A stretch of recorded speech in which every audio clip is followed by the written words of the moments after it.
Plus, mukhang epektibo pa rin ang kanilang diskarte at patuloy nilang napapataas at nababalanse ang magkabilang tower. One, go. Next. 3, 2, 1, go. Dahil naubusan ng ilalagay na blocks, huminto muna sila para muling mamili ng gagamitin.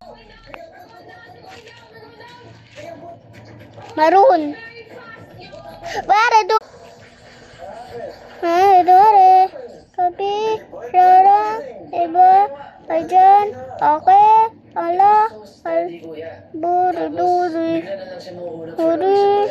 Nakatulala lang kami, kuya. Napapaisip, what went wrong? Buru, duri. Kabi, sadam. Kasi syempre, pinaghirapan talaga namin, kuya. Talagang in-effort namin na sobrang lapit na po namin sa goal po, kuya. Tapos nalaglag po. Game over na naman. Okay, no, tulala mo, man. Let's go. Keep it up.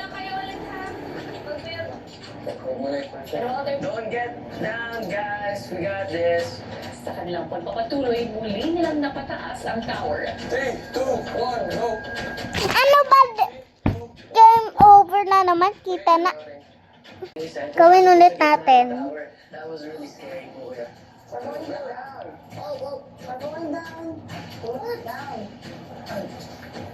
Nasa... Ay. Sobrang disappointing po, kuya, kapag nahulog po yung tower, kuya, as in. Kailangan po namin i-rebuild. Sa next na try po, kuya, mas mabilis po namin gagawin, kuya. 3, 2, 1, go. Mas mabilis na. 2, 1, go. Every block that I place po, kuya, kinakabahan po ako at nagsishake po yung kamay ko, kuya. Kasi if you do one mistake, it's all gonna fall down po, kuya. Sa muling pagtaas ng tower, nagsimula na muling gumalaw ang siso. Huwag biglaan, ha? Ito na yan. Wait, bakit kami napakanat? Oh, relax. Every time po na gumagalaw po yung siso po, kuya, yung side po namin ni Miguel yung nag-a-adjust. Game over. Namin yung Ito naman. Like 90%. We're like 5 layers away. We're going down. Sayang, hindi naman nakuha.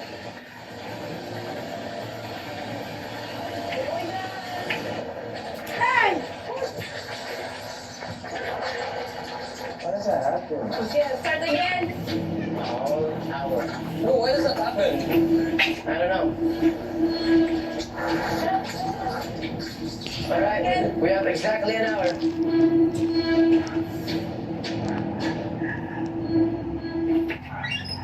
Ano yun? Kapatid lang ang sila. Work rival kayo noon. Ngayon, pati sa pamilya eh.